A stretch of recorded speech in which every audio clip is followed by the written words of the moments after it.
Eru gamlar lagnir falinn galli? Ég fékk þessa spurningu daginn og samkvæmt fyrirspyrjanda þá var þetta fasteign sem var byggð 1973 og það kom hvergi fram að lagnir var upprunalegar eða endurnýjaðar eða neitt. Það kom ekkert fram um lagnir.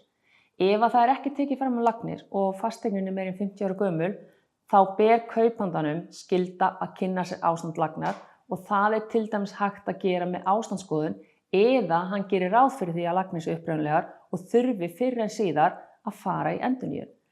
Því að skoðunarskylda kaupanda er mjög rík. Þú kaupir það sem auga sér en þú líka kaupir það sem þú færð að vita.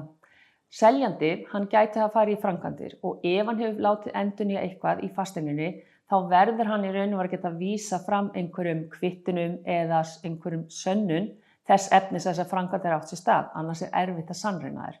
Líftími byggingarhluta er einfaldlega mislangur og ef að þetta eru upprunalega eignir og þetta eru eignir sem eru áratuga gamlar, þá verður kaupandinn að skoða þær betur og það er alltaf skynsamlegt að láta gera tilboð með fyrirvara ástandsskoðun og fá þar af leiðandi betri yfirsýn yfir fasteignina því það getur sparað gífurlega mikinn kostnað eftir á.